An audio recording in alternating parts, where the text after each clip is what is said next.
Thanks for joining us today on Pharm Girls. We've got a great show today. We're going to have a special VIP on, Dr. Allie Daring Anderson. Yeah. And then because she's such a great guest to have on, and we've got a lot to talk to her about, we're going to then just talk about some events that we've got going on, the ACE Tour that's coming up. So we'll go ahead and get into our interview with Dr. Allie. Yes. Dr. Allie has a lot of different roles in pharmacy. She's currently a clinical associate professor at UNMC College of Pharmacy. She holds a Doctor of Pharmacy degree and is a fellow with the American Pharmacists Association. She has worked in community practice and at the association, a radio show, and she has blue hair. Yeah.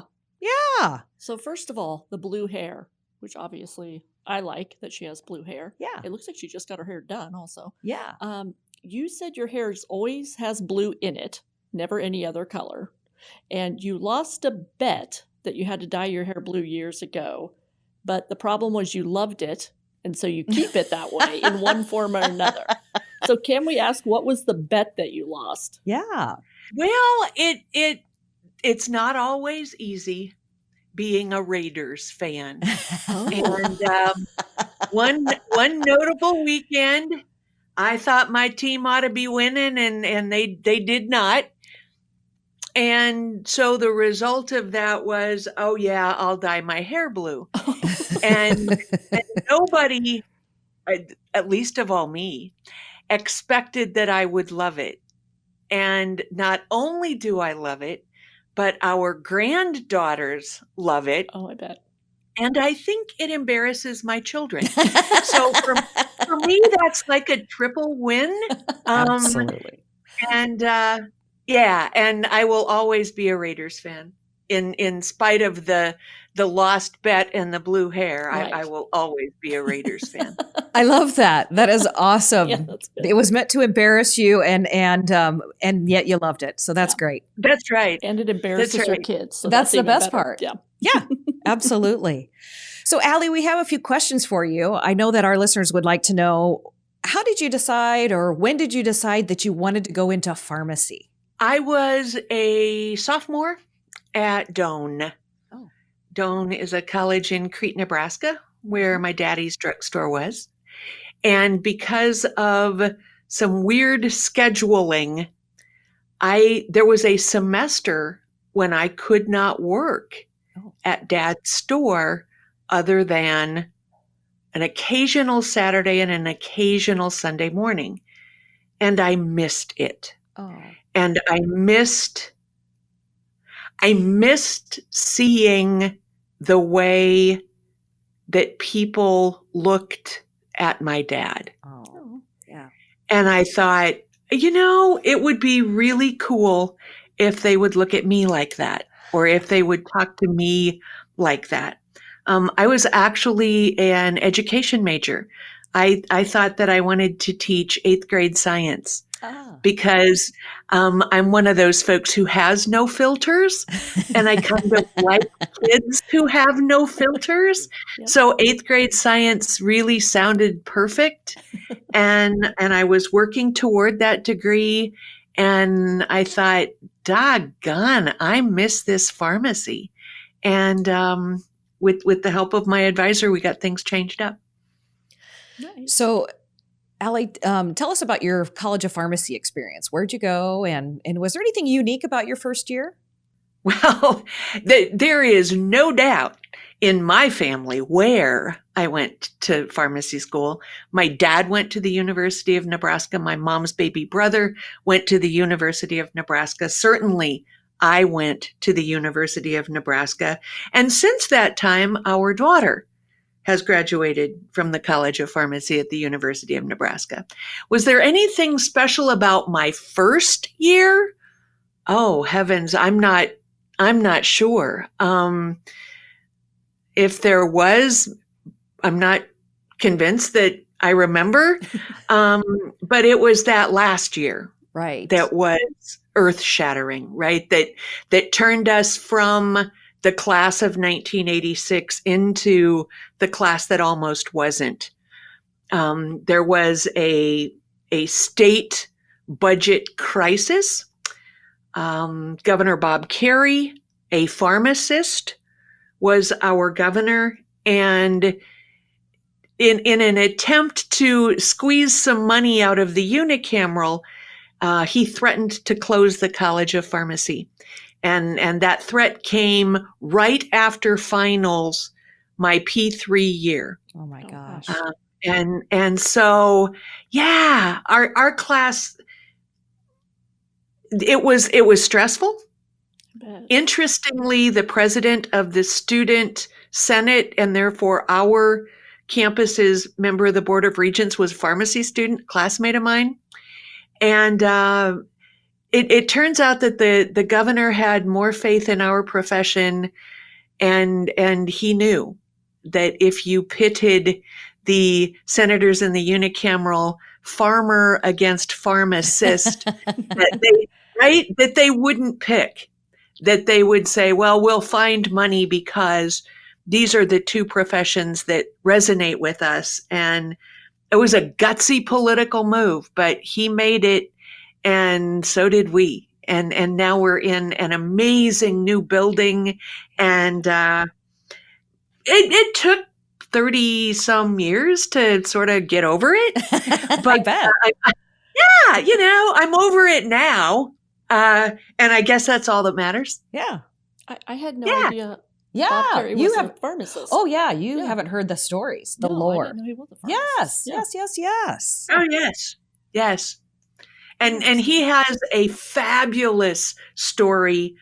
Apparently, someone from Purdue Pharma approached him while he was a federal congressman and said something about that their wonderful OxyContin, the original formulation, couldn't possibly be addictive.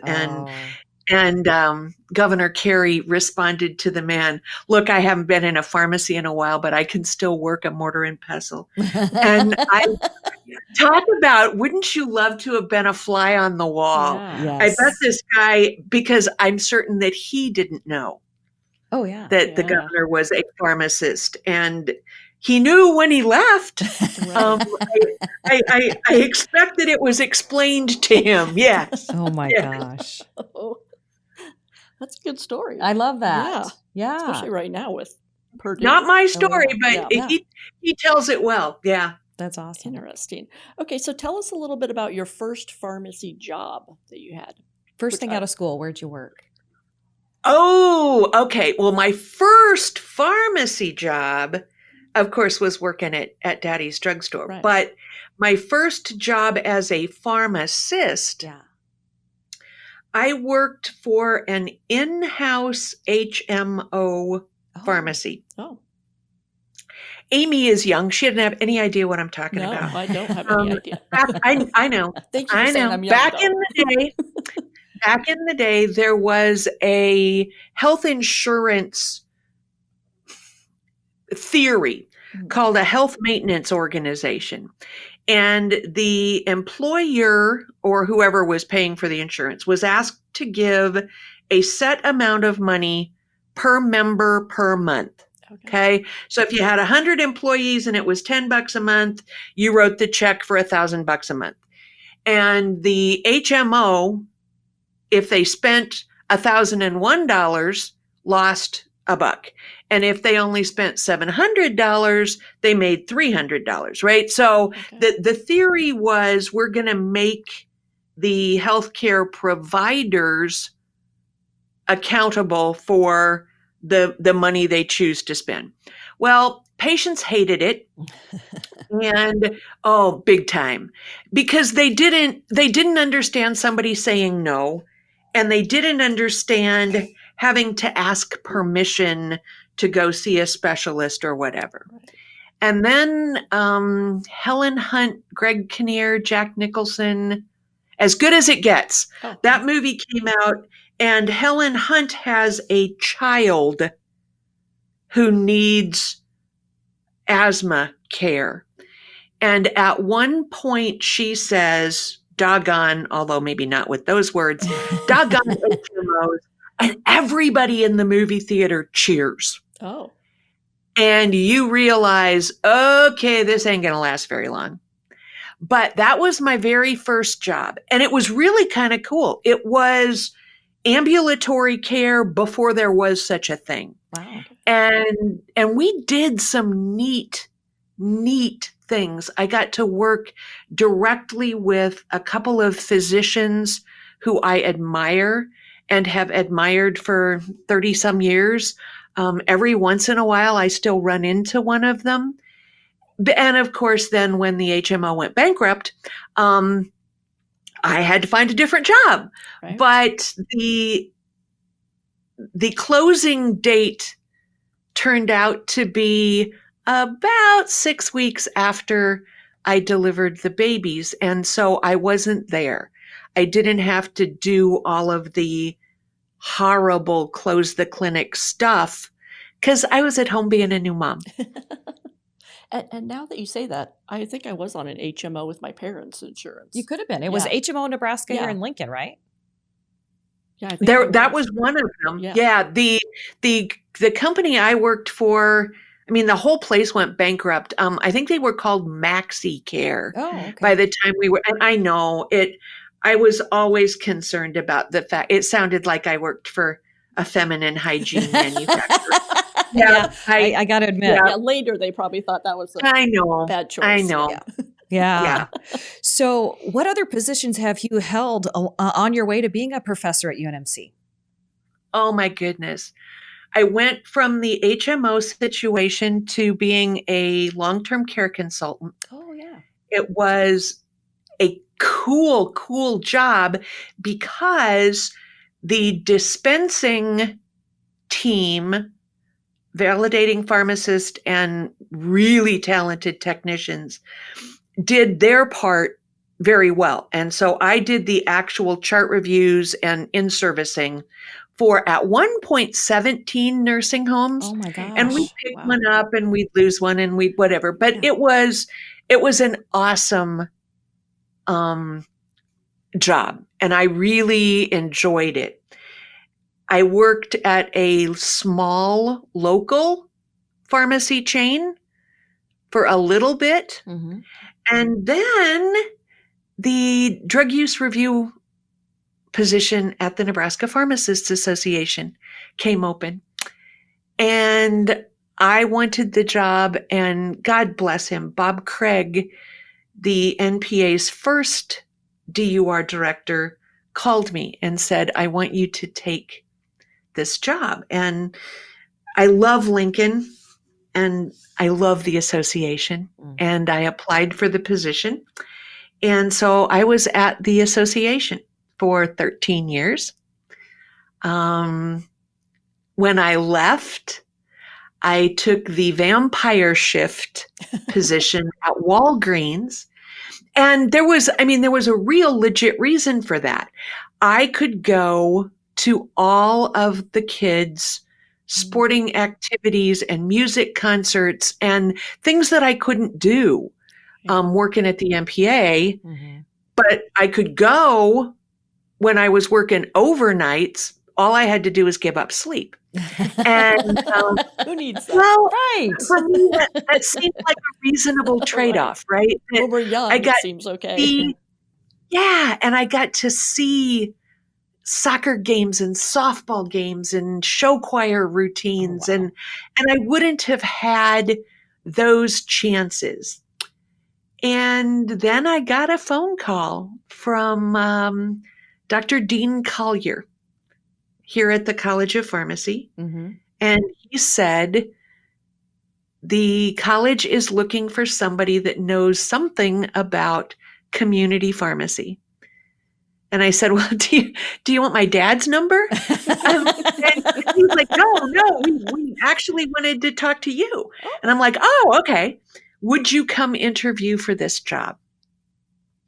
And I thought, wow, okay. Because in 1979, when I graduated from high school, all I wanted to do was teach. Right. Yeah, I wanted to teach 8th graders, but all I wanted to do was teach. And so it took me until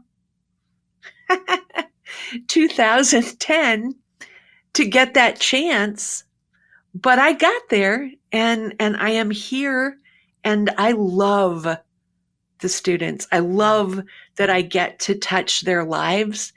And it is so cool to think that you know, when they march across the stage at graduation or whatever else they're doing, if each one of them touches 10,000 lives, that's incredible. Wow. So I'm pretty happy. Took me kind of an arduous path, right? It was good. That's awesome. Well, you are a natural born teacher, that's for sure. Yeah, from what I hear, kids love you. Oh my gosh, yeah, the students love it. The students love Dr. Allie. Yeah, Dr. Allie. They do. They do. Yeah. So we know you have many areas of expertise, and we know right now one of them is getting legislation passed so technicians can keep vaccinating. You and Marcia have been currently working on the 407 review for this. And what makes this such a passion project for you? Well, you know, if I was an absolute expert, that bill would have gotten through this year. Oh, no. But there, you know, there were a couple of things that came up, and the 2022 unicameral was that. What a difficult session for a lot of people. And why is it my passion? Vaccinations and immunization are passions of mine. In 1994, the NPA sponsored the first pharmacy immunization training program. And back in the day, it was hosted by Washington State. Ultimately, they sold their whole program to APHA, and that's what we teach now and what we've been teaching for decades. And my father was an amazing pharmacist and super supportive. And there was a great doc in Crete, Nebraska, who said, yeah, you want to give immunizations? Go knock yourself out. And he signed my collaborative practice agreement. And so I got to give one of the first pharmacist administered vaccines in the state in Daddy's Pharmacy in Crete, Nebraska, right? So pharmacists don't get to save lives very often. Vaccines save lives. Naloxone saves lives. EpiPens save lives. The rest of the stuff we do is either for an acute issue, and you're either going to get better or you're going to die, or a chronic issue where we help you live better, we help you live longer. But that, wow, I saved a life today. When you give a vaccine and you're good at it, you actually can look in the mirror and say, I saved a life today. So why would something that makes me so happy, why would that be something I would advocate somebody else did? Because we are so flipping far behind in immunizations right now. We have a generation of folks who need to catch up on measles, mumps, rubella. We have new guidelines on hepatitis vaccine. We have new guidelines on Shingrix vaccine. That's the one for shingles. We have new guidelines on human papillomavirus vaccine. So if you look at the number of eligibles, people who should be getting a vaccine, if every pharmacist in the state could do it with both hands simultaneously, I don't know that we could catch up. But if every pharmacist in the state and every pharmacy technician who supports them, then we got a shot at this. So for me, it's access for the patients, but more than that, that's our shot at saving lives. And we need help to get that done. Just functionally, we need help to get that done. Yeah. There just aren't enough of it. Allie, I know you personally have given a lot of vaccines, a lot. Yeah. Well, it's funny, right? That Bill Atkinson, the physician from CDC who first started supporting pharmacists in giving vaccinations, when he taught the class, he said, you really ought to count. Oh. And someday somebody is going to care if pharmacists made an impact. And so I counted. Every time I gave vaccines, I wrote it in a special place in my calendar, and I would add them up every year and all of those things. If you want to talk to the person in Nebraska who is most recognized for notable impact, that would be Dr. Angie Svoboda in Ord. She actually moved their metric for the county because of her efforts. Wow. But yeah, I've given 50,000 vaccines That is crazy. in my career, and at that point, I stopped counting. Fair enough. I made it to 50,000. Yeah. I think I'm good. Yeah. You can feel good about that. Yeah. And I think it's great too, because we have talked to technicians that also want there to be more things that they can be doing in their profession to make them feel like they're doing more in their career. And so I think this is also great for them, as technicians also. It's helping pharmacy, but it is also helping technicians also. Yeah. And helping the public. And I love that you called pharmacy technician a career and a profession, because it is absolutely both. Mm-hmm. And I think you're right. I think as pharmacy technicians get more training, get more responsibility, and can do more things, that it is easier for the general public to see that these are professional people, right? And you get treated differently. Yeah. When people believe that you are a professional. But the first step in that is you have to believe that you are yourself. Right. And I think that giving vaccine helps you get there. Yeah, for sure. Yeah. Absolutely.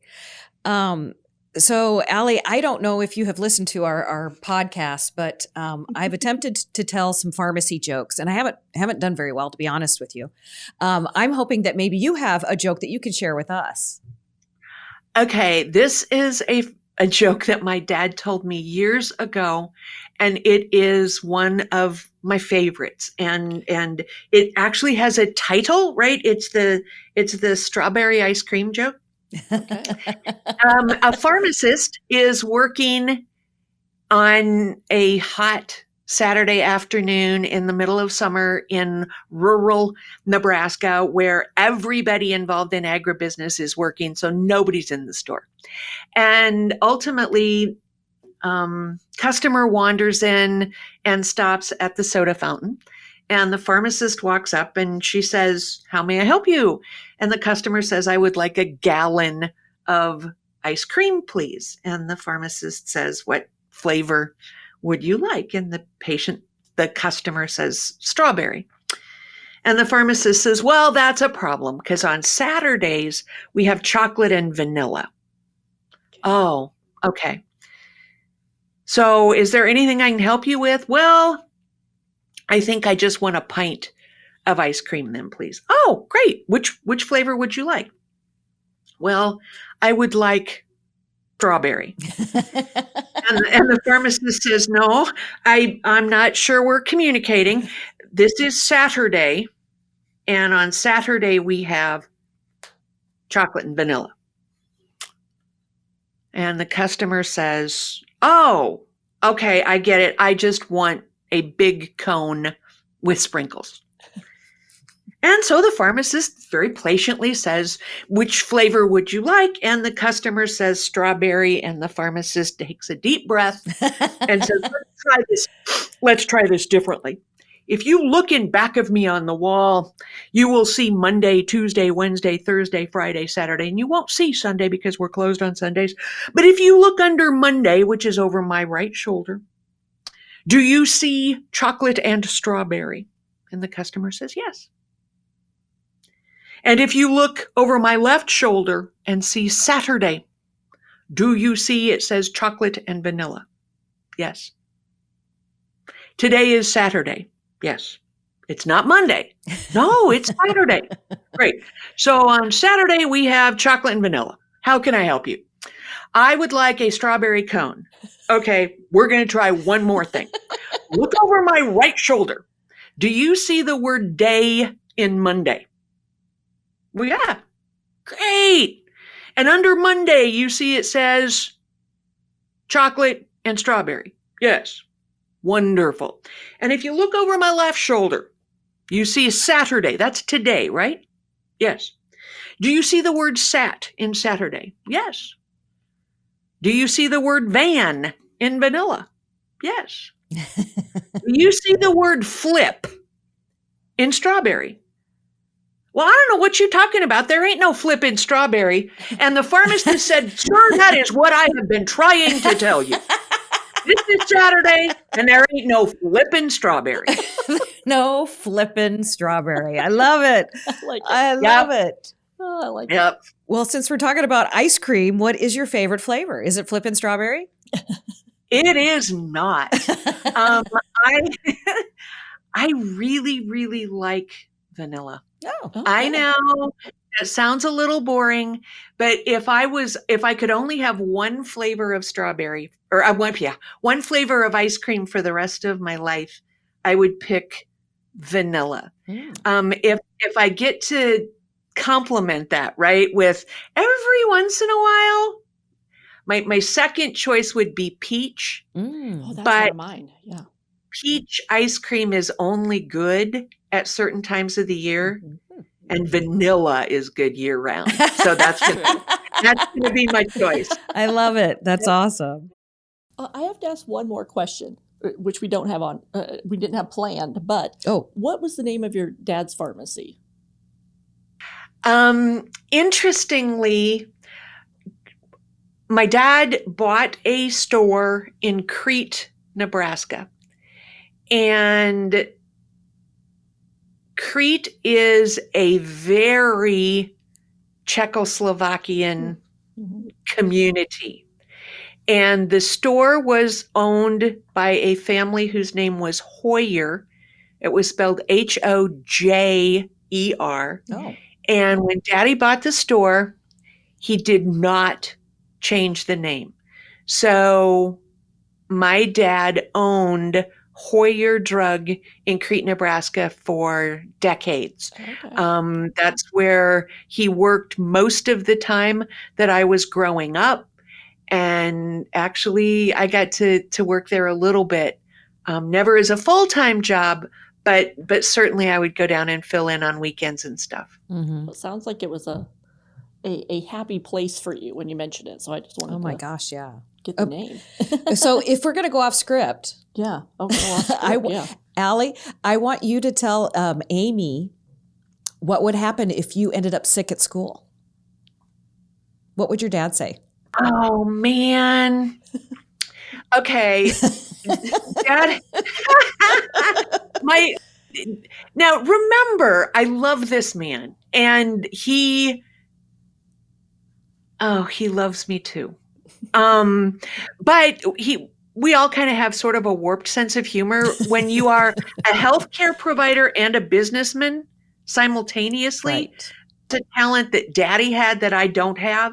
But he would say, okay, I'll send somebody to pick you up if you sneeze on the salad bar and spit in all the drinking fountains on your way out, because we could sure use the business. I love that. He didn't mean it. No. Goodness gracious. No matter how bad you felt, that it always made me smile. I love that. That's Yeah. hilarious. I will send the delivery driver for you. However, if you First. could share the germs, that would be great. Yeah, I love that. true story. He sounds like a fun guy. Oh my gosh, yeah. Yeah. He's a great man. Okay, so another thing, you were on a radio show on KFOR AM 1480 for 21 years, Wow. hosted by Kathy Blythe. What was the weirdest thing you were asked on the show?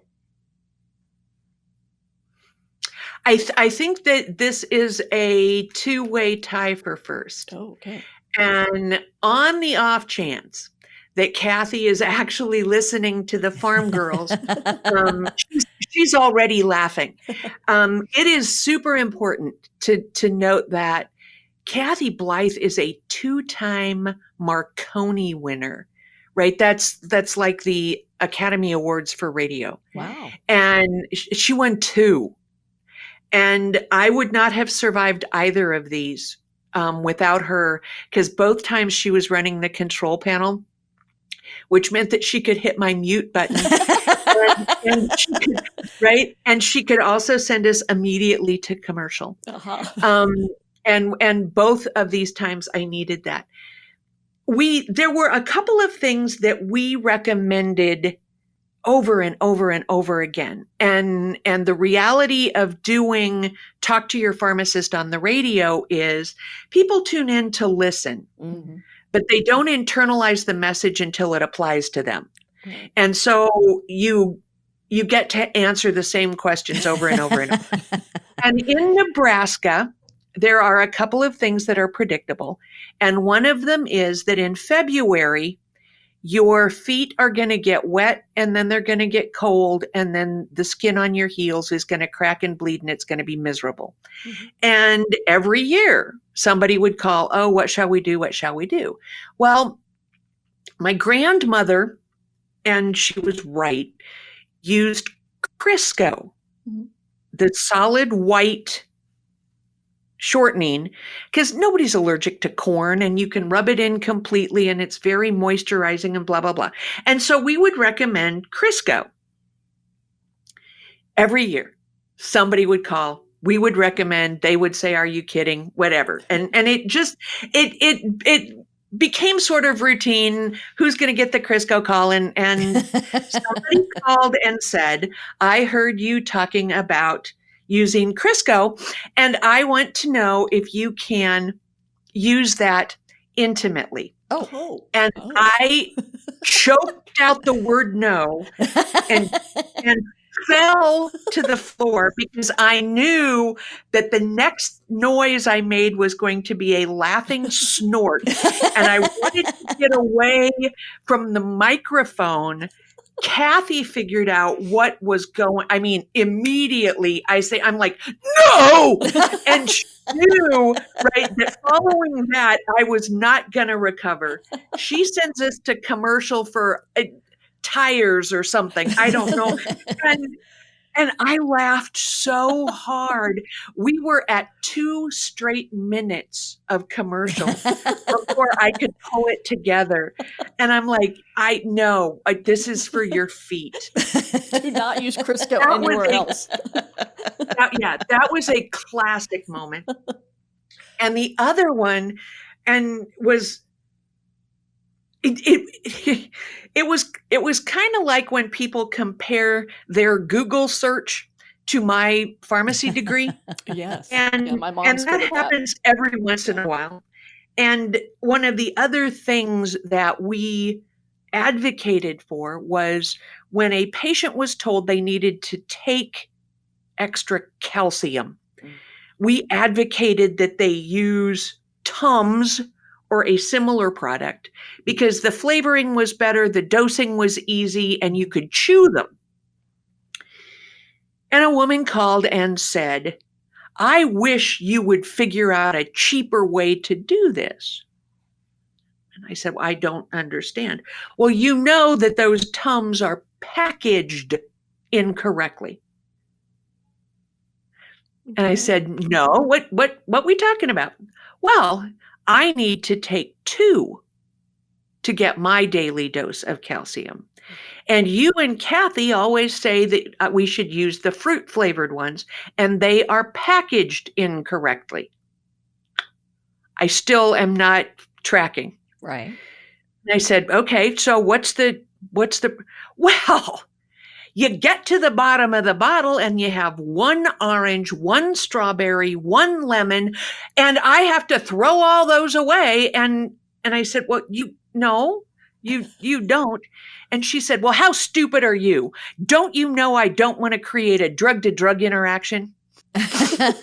Oh. And I said, ma'am, just someday for fun, try lemon and strawberry at the same time. Generally, if the FDA lets us put the tablets together in the same bottle, You're pretty it's safe. okay Yeah. if you take them together. Oh. And then the giggles started. Started again. I did manage to get through a much better response, but as soon as the giggles started, then Kathy once again had to take over and hit my mute button and race us off to commercial or to the news or whatever. But yeah, how stupid am I? And I thought, well, on any given day. Right. Don't mix the flavors. Is I that what guess she was you don't afraid like of? fruit Oh my salad or gosh! something, Fruit yeah. salad. Yeah, she probably.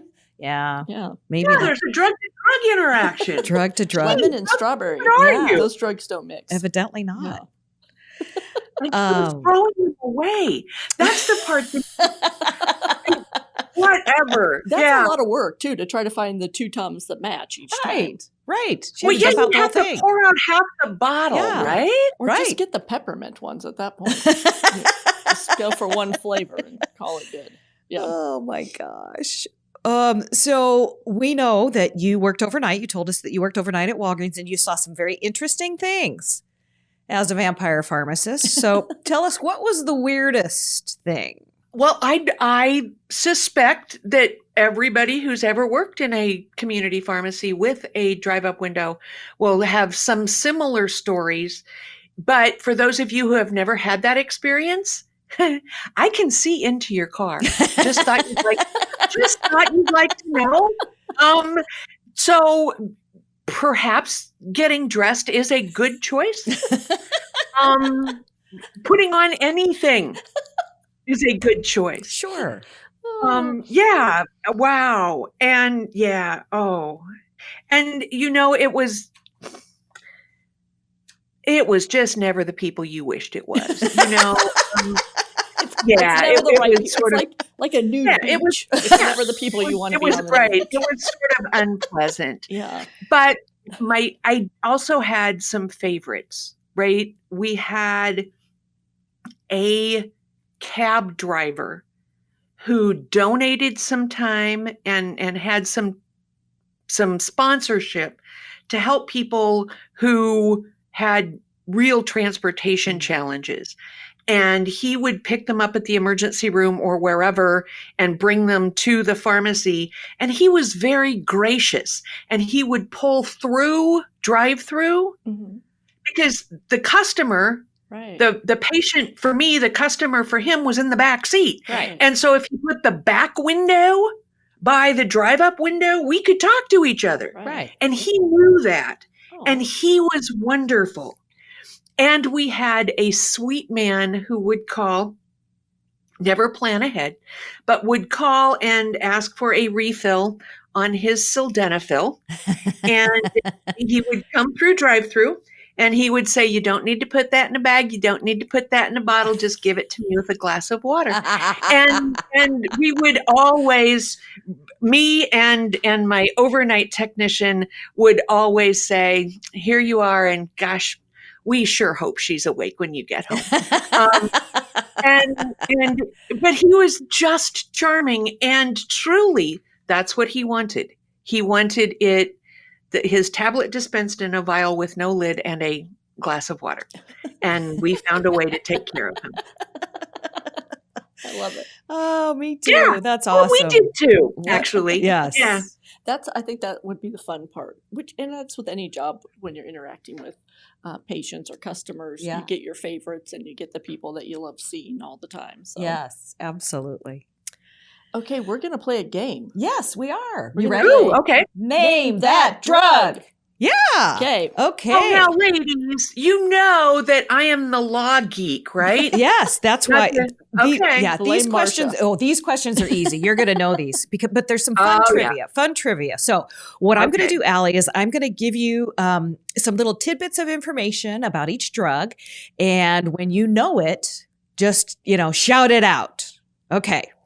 So Okay. the first drug that I'm going to describe to you was approved in 1996.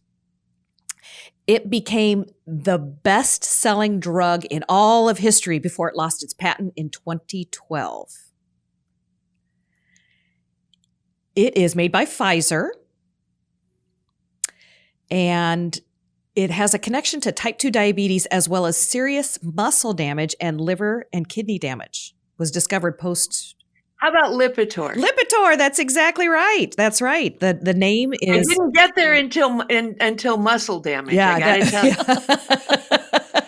Yeah, very Wow. good. Yeah. Lipitor, excellent. Good All job. right. The next one was approved in 2002 for the treatment of schizophrenia. And I don't know that this got used very often, but one of the formulations, one of the tablet formulations actually had an ingestible sensor embedded in the pill so that you could actually record the patient took it. Weird. Yeah. Yeah. Wow. I thought this was interesting. In May of 2016, the FDA released a safety communication warning about impulse control problems associated with this drug, including pathologic. Do you know which one it is? I think so, but Yes. including pathologic. Gambling. It was already reported as a side effect, but the FDA required the drug label to be modified to include additional compulsive behaviors, including compulsive eating, shopping, and sexual actions. Yeah, the FDA, they like a received fun at least drug. 184 reports of impulse control disorders. Is it Abilify? It is. It's Abilify. Yes. Yes. Very good. Wow. You're so good. I'm learning so much here. This I is love it. wacky. Okay. It's good trivia stuff. All right, next drug. This was just approved in 2011, so it's not terribly old. It was made by the company Johnson & Johnson. And it gets its name from factor XA, the factor that is inhibited to impart its anticoagulant properties.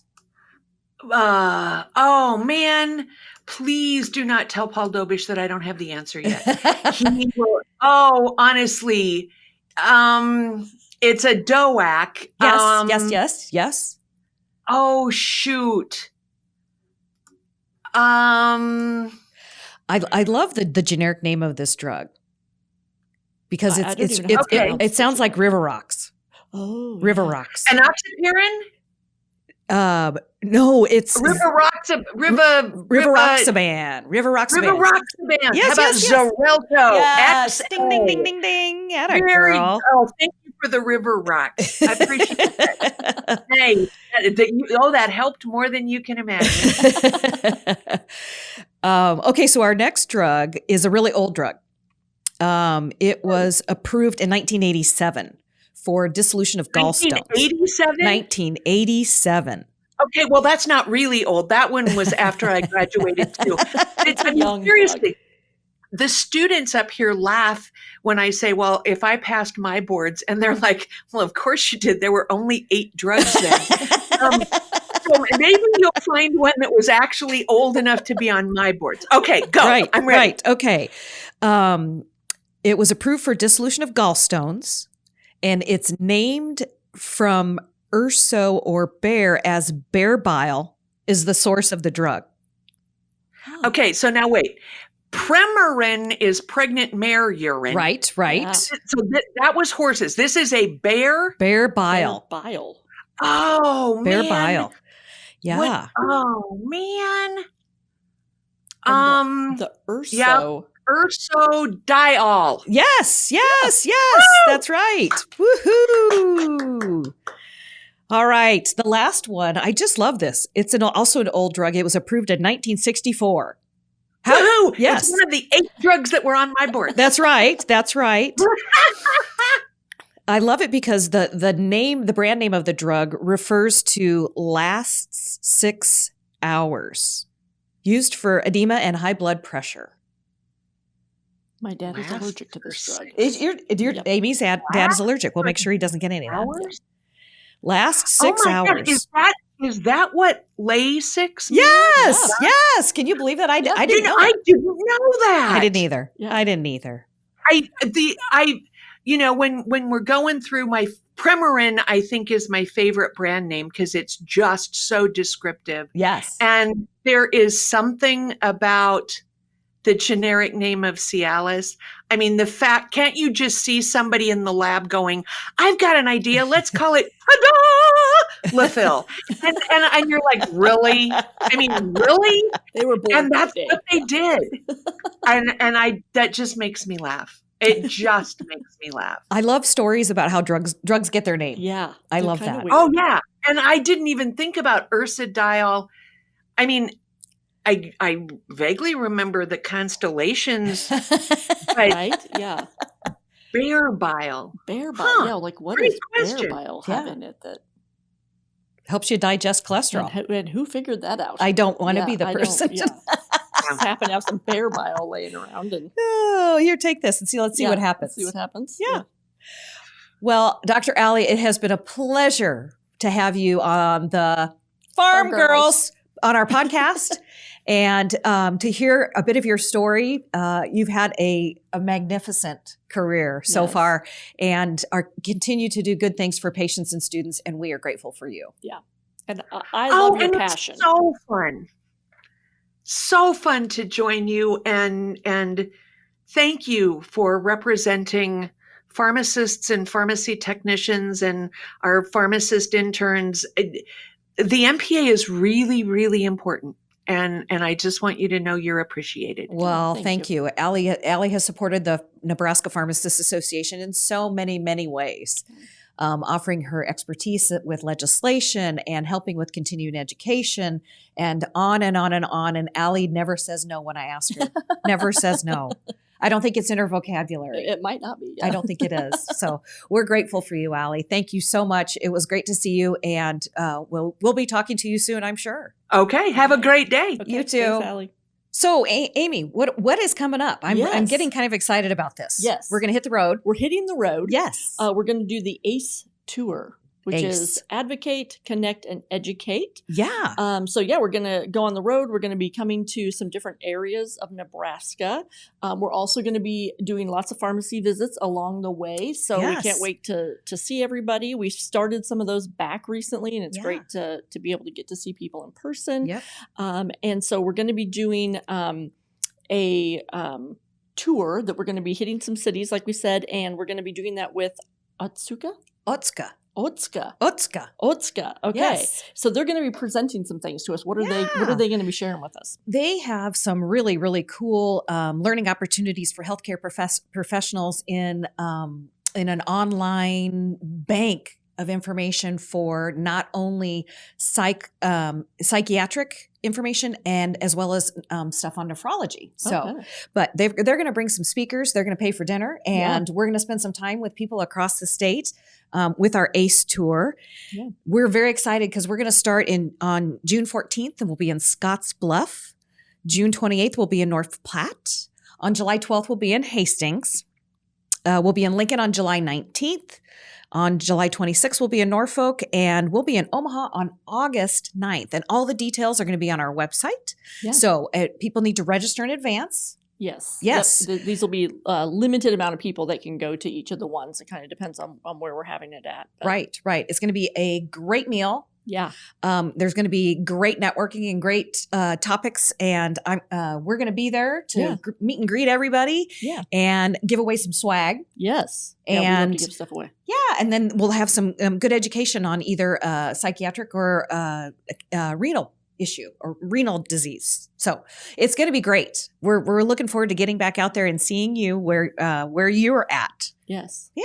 Yeah, it'll be great. It will be great. Well, thank you everyone for joining us today. Yeah. Thank you, Dr. Allie, again for being our guest today. And we'll see you next time. Yeah, on Pharm Pharm Girls. Girls.